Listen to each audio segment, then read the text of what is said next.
Bonjour Véronica Antonelli, comment vas-tu? Bonjour Hélène, ça va bien, merci.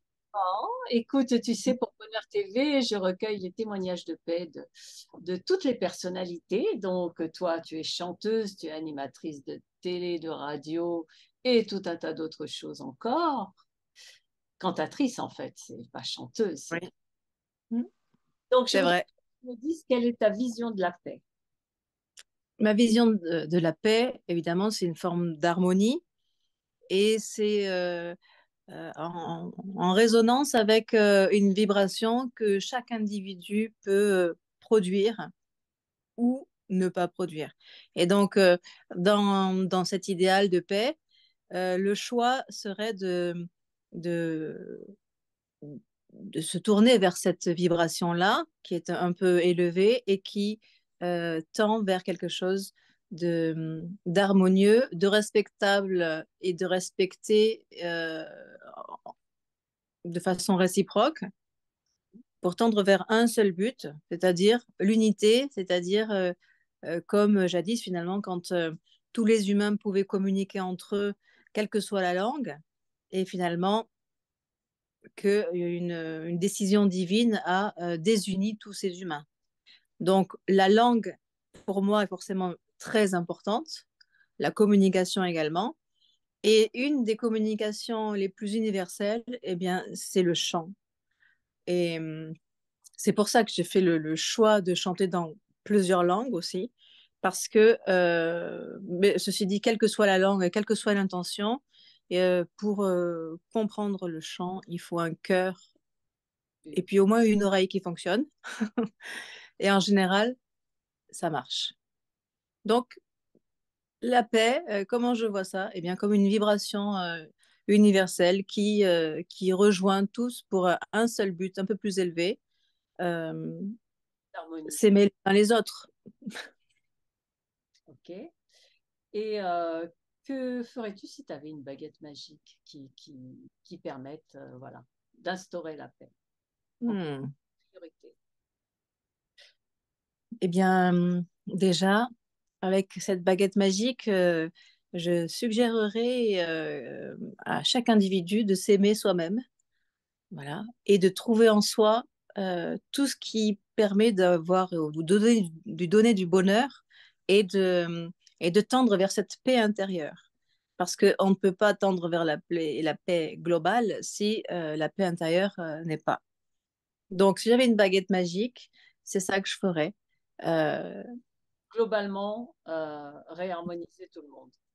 que chacun trouve la paix en soi pour pouvoir après trouver la paix universelle, que chacun s'entende, tu vois, ou qu'il y ait une forme de vibration un peu élevée qui permette, dans le respect de ce qu'on est et de ce qu'est l'autre, de, de, de communiquer, d'être, de vivre, de vibrer, euh, tout simplement. Ok. Mais ça commence par trouver la paix en soi. Tu m'as dit qu'il y avait des expériences qui étaient faites par rapport à tes chants. Tu m'as parlé d'expériences pour voir le niveau vibratoire de, je sais pas, d'un lieu ou de. Tu m'as dit ça l'autre jour dans l'émission. Que quand tu chantais, alors je sais pas, c'est un truc avec l'UNESCO. Tu m'as parlé Ah, non, actuellement, je fais en fait une collaboration pilote avec deux CNRS. de ça. C'est ça. L'idée, le sujet, c'est l'acoustique, c'est-à-dire la partie invisible des monuments, qui, moi, m'a intéressée, m'a interpellée il y a donc des années, et ça fait depuis 2005 que j'explore comme ça mon environnement, qu'il soit naturel, historique, industriel, ou sur l'eau, en plein ciel, etc., de ma voix. Parce que je parle à cet invisible qu'est l'acoustique et dont en général on ne tient pas forcément trop compte. Et je suis très heureuse parce que j'ai rencontré des scientifiques pour lesquels cette partie invisible est très importante. Et eux traduisent voilà, en termes scientifiques des choses que moi je peux ressentir. Et donc c'est un travail sur du long terme, hein, Et c'est un beau travail de Comment ça se recherche. passe? Comment ça se passe réellement, enfin, dans la En pratique? fait, bon, pour l'instant, ce qu'on a fait, ce sont des... Eux ont capturé l'acoustique de chapelle et l'ont retranscrite dans une sphère. Donc, en fait, ils ont retranscrit dans une sphère cette acoustique-là, en fait, et qu'on perçoit comme si on était vraiment dans le lieu. C'est, voilà. Pour moi, je trouve que c'était vraiment incroyable parce que j'ai pu jouer avec l'acoustique qu'ils ont recréé. C'est-à-dire que c'est pas juste un univers, ça, on peut jouer avec. Moi, je me suis régalée de jouer avec. Voilà. Tu as chanté Donc, dans du quoi? coup, Dans dans différentes euh, chapelles numéro un, chapelle numéro 2, numéro 3, ce sont des chapelles que pour l'instant, je ne veux pas encore voir parce ils ont pris des données, euh, comment dire, sur mon corps pour voir comment ça réagissait au niveau de la respiration, du cœur, de, de la réponse au niveau. Ben, il y a EDM, mais je ne me rappelle plus, électro-dermo, je sais pas, réponse, quoi. Et, euh, et en fonction de... Là, ce sont des données scientifiques. Ensuite, ils vont mesurer forcément l'intensité de la voix, qu'est-ce qui se passe à ce moment-là, et, et, et puis mes impressions. Voilà. Et en fait, les moments où moi, je me sens totalement en fusion avec l'acoustique, ce qui en fait, des fois, je disais, je, je fais l'amour avec le monument, mais c'est exactement ça, puisque je suis en fusion et que finalement, les données scientifiques qui ont été prélevées sur moi démontrent exactement ça. Voilà. super, super. Et donc, ça s'est Voilà. passé lors d'une rencontre pendant que tu chantais, ils t'ont proposé ça. Non, je suis descendue à Marseille exprès pour ça, et d'abord à Aix-en-Provence, puis Marseille. Et je pense que je vais voilà, retourner travailler avec eux parce qu'on a des choses à explorer. J'imagine. Est-ce que tu as quelque chose à rajouter par rapport à tout ça, à la paix, justement? Eh bien, moi, je pense qu'il y a un élément assez essentiel et facile à trouver pour trouver la paix, c'est de chanter. Et quand on chante, on fait travailler 222 muscles sans s'en rendre compte. On, on respire davantage, donc on nettoie aussi nos cellules, on oxygène le cerveau. Et du coup, on se sent beaucoup mieux, tout simplement. En fait, c'est pas quelque chose que le bonheur, la paix, tout ça, c'est pas quelque chose qu'on peut acheter ou aller trouver à l'extérieur de soi. C'est vraiment quelque chose qui est en soi. Et, euh, et voilà, si les gens pouvaient juste chanter, même s'ils se disent au départ, oh non, je chante pas bien, il faut quand même chanter. Et de toute manière, c'est en s'exerçant qu'on devient chanteur. Tu les fais chanter, toi, dans tes shows, par exemple sur la butte Montmartre, où tu fais chanter? Oui, oui. D'abord, je leur explique. Ouais. Je pose des questions. Je leur dis comment est-ce qu'on fait pour bien chanter. Euh, Ils me disent, ah, il faut respirer. Ah, voilà. Et comment fait-on pour bien respirer? Et, hey, et c'est le secret, en fait, pour bien respirer, c'est surtout de bien expirer. Parce qu'on ne peut pas bien respirer profondément si on n'a pas vidé tout l'air qu'on a dans les poumons. Donc, le premier exercice, c'est d'arriver à bien souffler. Voilà.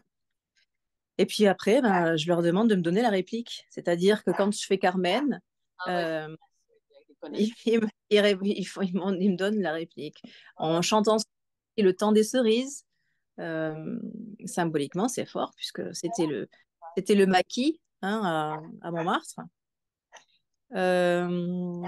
Des fois, il y a des gospels, parce qu'il y a beaucoup de gens qui aiment chanter, qui viennent. Donc, du coup, quand je comprends ils sont chanteurs, voilà, amateurs ou pros, eh ben, on joue ensemble, quoi. Voilà.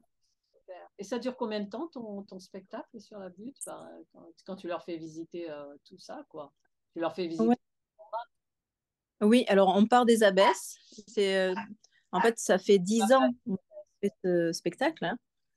On part des abbesses et puis on va jusqu'au Sacré-Cœur. en passant comme ça par le Moulin de la Galette, la maison de Dalida, les vignes, etc. Et à chaque arrêt, je raconte l'histoire de Montmartre et des anecdotes sur les personnalités qui ont participé à faire connaître et reconnaître Montmartre. Et puis je chante, voilà, soit un air d'opéra, un chant sacré, parce que des fois on va dans l'église Saint-Jean ou dans la crypte Martyrium Saint-Denis. Et puis après, des airs, de toute manière, toujours des airs très connus. Euh, et puis, c'est vrai que j'aime beaucoup quand les gens chantent. Vraiment. Ah, c'est super. Ah, Mhm. je veux venir te voir. Alors, ça dure, en gros, ça dure 1h20, 1h30. Ça dépend. Le vendredi, c'est un peu plus long parce qu'il y a la crypte Mm. et que c'est un petit déplacement en plus. Mais mes spectacles sont, en fait, c'est intergénérationnel. Vraiment. Et c'est aussi adapté pour les personnes qui sont en situation de handicap. Voilà. Je les ai créés dans cet objectif-là d'inclusion euh, pour tout public. Et parce que à la base aussi, ce spectacle-là part d'un concept qui s'appelle Monuments Enchantés, que j'ai créé en 2005 dans les canyons en Arizona, et qui a reçu 4 prix, dont 3 en lien avec le handicap visuel, parce que j'ai un talent euh, euh, qui est assez spécifique, c'est-à-dire que j'arrive à visualiser le trajet du son dans un lieu. Et dans chaque lieu, il y a comme des zones de faiblesse, des nœuds, ça s'appelle des nœuds, voilà. Et donc, en fait, j'envoie ma voix dans ces endroits-là qui sont un peu faibles pour donner la force au lieu de vibrer de façon entière. Voilà. Et qu'est-ce que je peux dire d'autre? Et ça, en fait, ce concept-là est labellisé UNESCO, y compris ce que je fais à Montmartre. Et cette année, on célèbre les 10 ans des Montmartre Enchantés. Donc, c'est une année importante quand même. Voilà, je suis très contente. Tu fais ça tous les soirs, non? Non, je fais ça déjà à la demande. Il y a des groupes qui me contactent. Ça passe par j'ai une association qui produit les spectacles qui s'appelle LTE Prod. Et ensuite, il y a des dates qui sont notées tout public où les individuels peuvent s'inscrire. Ça, c'est à la FNAC, Billets Réduc, etc. Et ça, c'est les vendredis, samedis, dimanches. Voilà. Et alors, tu disais, par rapport à la vision, à la vue, tu disais que tu avais un talent particulier pour voir les endroits où c'est faible, mais quel rapport avec les associations de handicap visuel? Je sais plus Ah, et c'est parce qu'en fait, Monuments Enchantés, j'ai fait une déclinaison qui s'appelle Monuments Enchantés, les yeux fermés, explorer l'invisible. Et donc, en fait, dans ce concept-là, proposé à des personnes de venir à deux, euh, un qui guide, un qui est guidé, et un qui a les yeux bandés, et à faire une découverte sensorielle, donc les yeux bandés. Ah, Et il y a forcément le toucher, le goût, l'odorat et l'ouïe, et des déplacements. Et donc, dans ces moments-là que j'ai fait, non, la première que j'avais faite, c'était à Albi en 2013. Ah oui, donc en fait, dans ces spectacles-là, il y a des personnes aveugles ou malvoyantes ou sourdes même qui viennent et qui échangent avec des personnes qui n'ont pas ce handicap-là. Voilà. Et donc, c'est comment dire, c'est une façon. Enfin, c'est la façon, moi, que j'ai trouvé de faire en sorte que des personnes se rendent compte qu'on peut avoir un handicap, mais avoir aussi des compensations d'autres qu'on ne peut pas imaginer, oui. et à la fois comprendre par la privation d'un sens ce qu'est la privation d'un sens. Et là, on se rend compte que finalement, se déplacer tout seul dans Paris, par exemple, c'est pas facile. On se rend compte, on se dit, mais tiens, mais quand même, le métro à Paris, compliqué. Si je suis en fauteuil roulant, comment je fais pour me déplacer sur les trottoirs? Même pas, c'est pas possible. Enfin, je veux dire, c'est hallucinant. Et prendre le bus, voilà. Et donc, euh, du coup, après, j'ai fait intervenir un médiateur handicap qui parlait des autres handicaps. Et là encore, on est dans des handicaps qui sont dits visibles, mais il y a aussi des handicaps non visibles, comme l'autisme, comme les troubles 10, etc. Et voilà, moi, je réfléchis à comment faire comprendre à des personnes qui n'ont pas ces troubles-là ce que c'est que d'avoir ces troubles-là. Et je n'ai pas encore trouvé la solution, mais j'y réfléchis. T'es une chercheuse, en fait. C'est ça. C'est ça, mais c'est vrai. C'est ça qui, moi, qui me motive toujours. Mm. Bon, bah écoute, c'est bien. J'ai vu ton spot là, magnifique. La voix, c'est quoi? C'est qui? C'est pas toi la voix. C'est moi C'est aussi. toi, c'est toi, c'est magnifique, vraiment magnifique. C'est vrai? Ah bah c'est gentil. Parce que j'ai enregistré chez moi, tu vois, avec vraiment mes moyens. Je l'ai mis sur Voilà. la page de Bonheur TV, mais bon, je vais voir, on va voir au montage comment on fait tout ça. Je te préviendrai, je t'enverrai tout ça, l'autorisation, machin. Super. Ouais, ouais. Et non, c'est moi, j'ai fait des extraits, tu vois, pour montrer ce que, même ce que je peux chanter, mais je chante tellement d'autres choses. Et puis, c'est important toujours pour moi de chanter dans une autre langue que les gens ne connaissent pas, pour leur faire comprendre que c'est pas la langue qui importe, C'est que la vie. en fait, la musique, le chant, il n'y a pas de frontières. Il n'y en a pas. Donc, par exemple, une fois, il y a un monsieur qui est venu des Émirats, il s'occupait du Louvre aux Émirats. Il est venu m'écouter chanter. Et puis, je lui dis, bon, ben là, je termine dans l'église. Est-ce que vous acceptez de venir? Il m'a dit, oui, oui, bien sûr, OK. Et il s'est mis à pleurer. Ah, c'est magnifique. Donc, ça veut dire qu'il n'y a pas, en fait, le chant, la voix humaine, c'est la mémoire de notre humanité. Eh bien, elle ne connaît pas de frontières. Et d'ailleurs, moi, j'ai du mal à considérer que là, c'est un pays et puis ça, c'est un autre. Ça n'a pas de sens en réalité, en fait. De toute façon, tu es ambassadrice de la République de Montmartre, comme moi. Ambassadrice, je suppose. Oui, oui, oui. Ah, toutes les deux. C'est hors, hors tout ça, hors tout ça. Pour la paix, tout ce monde-là. Oui, bien sûr, oui, oui, c'est une façon. Après, bon, tu sais, tout est très humain quand même. Donc, ouais.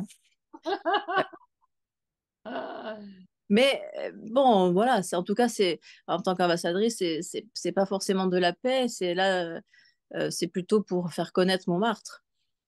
Par exemple, en 2014, ben, c'est le Secours populaire qui m'a fait ambassadrice de la solidarité. Et là, on était à l'UNESCO. Et ça avait une autre valeur, tu vois. Et je suis marraine pour le Secours Pop, euh, que je soutiens à fond, que j'aime beaucoup, voilà. Mais tu connais Joëlle Botalico, non. qui est une des directrices hein, de ce groupe. Elle est sur Bonheur TV, c'est pour ça que je t'en parle. Ça te Eh dira. ben, peut-être je la connais, parce que Tu la connais, peut-être tu la connais. peut-être que physiquement, je la connais, mais je connais pas tous les. Non, c'est énorme. Et en plus, moi, je connais beaucoup les personnes au national, puisque quand tu es marraine, tu- on est invité pour les trucs nationaux. Donc c'est voilà. Et là, j'ai fait connaissance avec euh, Paris et Île-de-France, quoi. Puisque là, j'ai chanté, tu sais, pour le 31, j'ai chanté à l'hôtel de ville pour les familles qui sont suivies par le Secours Pop. Et donc, je leur ai préparé un mini récital avec de l'opéra, de Haram Tahebbak, avec Molly Roy en chinois, avec un extrait de La Reine des Neiges. Euh, Qu'est-ce que j'ai fait d'autre? Bella Ciao, Le temps des cerises, tu vois, non, Ouais, ouais. pour Éclectique. faire plaisir à tout le monde. C'est Que tout le parfait. monde se dise, ah, mais c'est, voilà, oui, oui. Mm. Et puis, il n'y a pas de, tu vois, il n'y a pas cette sorte de frontière. Julien Lauprêtre, et c'est ça qui voulait, c'était la terre, quoi. Voilà. Mm. Bah On écoute, est des gens de passage sur terre. On peut s'entendre quand même. normalement, normalement c'est fait pour ça. Écoute, moi je t'embrasse, je te dis à très bientôt